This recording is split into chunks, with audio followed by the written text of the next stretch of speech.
Hi everyone, it's Valerie here, and I'm going to read you the second folk tale in this series.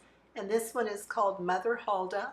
It's one of my grandchildren's favorites, and I actually read from this book when I was in grade 3. I hope you enjoy it today.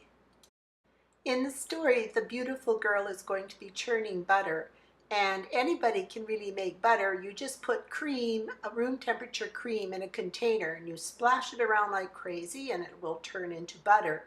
Well, she used a wooden container or barrel called a churn and a paddle that had some extra wood at the bottom to make it splash the cream around really well.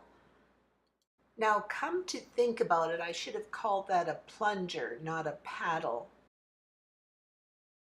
Mother Hulda, the beautiful daughter. Once upon a time, there was a woman who had 2 daughters. One of the daughters was as pretty as a picture and worked hard, but the other daughter was ugly because she was lazy. She did nothing at all.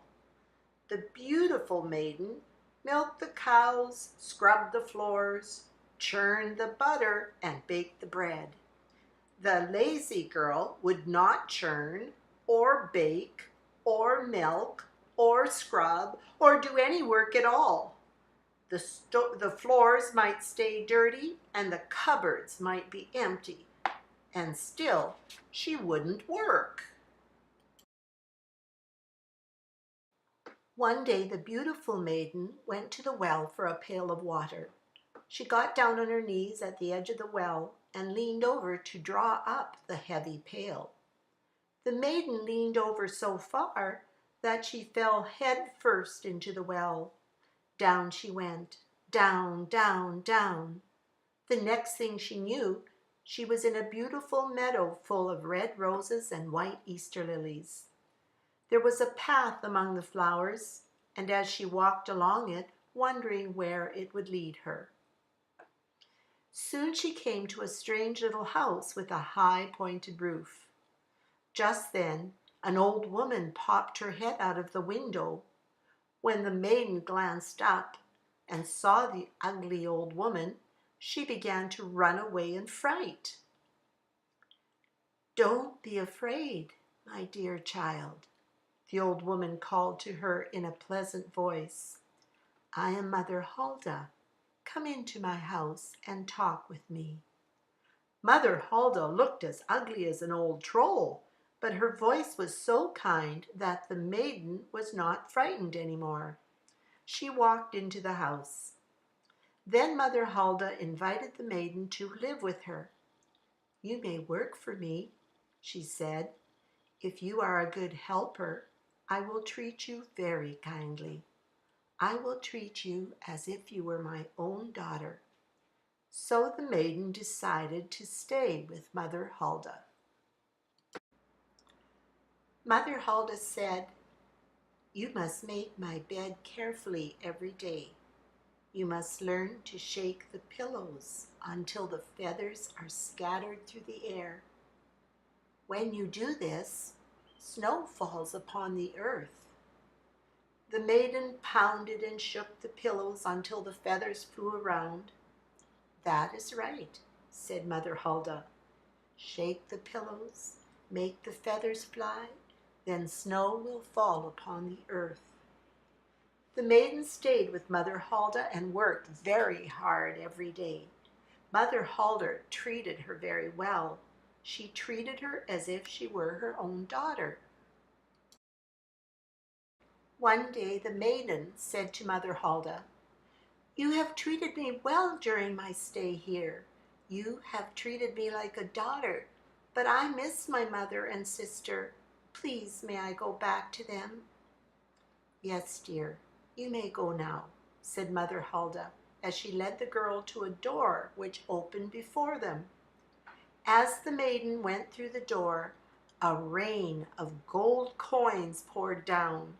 The gold coins stuck to her clothes so that she was covered with gold from head to toe. "That is the reward you have earned by helping me," said Mother Hulda. Then the maiden found herself at the edge of her mother's yard. A rooster was on the fence, and when he saw the maiden all covered with gold coins, he flapped his wings and crowed, "Cock-a-doodle-doo! Cock-a-doodle-doo! Your golden girl is back with you." The maiden said to her mother and sister, "Mother Hulda treated me very kindly during my stay. She treated me as a daughter, and she gave me these gold coins as a reward for helping her. You may have them, mother, and we shall all live happily together." The lazy daughter. When the lazy girl heard her sister's story, she thought she might probably get some gold too. She ran straight to the edge of the well and jumped in. Everything happened just as it had happened to her sister. When the lazy girl opened her eyes, she was in the beautiful meadow among the roses and Easter lilies. She hurried down the path because she could hardly wait to get to the house where Mother Hulda lived. When the ugly old woman leaned out of the window, the girl didn't feel any fright at all. Then Mother Hulda invited the lazy girl to stay and work for her. The girl promised that she would help Mother Hulda, but she was thinking only about the gold coins that she would get. Mother Hulda showed her how to shake the feather pillows so that snow would fall upon the earth. The first day, the ugly girl shook the pillows until the feathers were scattered about and snow fell upon the earth. The second day, she decided that she would not work hard and she only pretended to shake the pillows. By the fifth day, the lazy girl did not even pretend to work.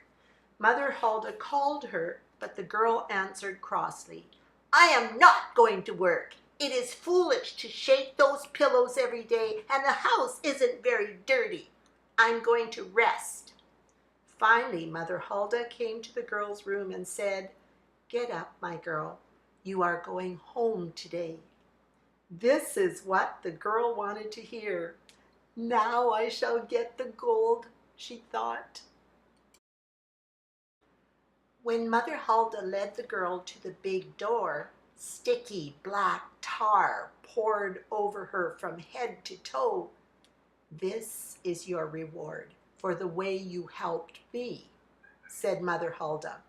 The next minute the girl found herself at the edge of her own mother's yard. When the rooster saw the girl with the sticky tar all over her, he crowed, "Cock-a-doodle-doo! Cock-a-doodle-doo! Your tar black girl is back with you." The tar didn't come off until the girl stopped being lazy, and it was a long time before she learned that lesson. The end.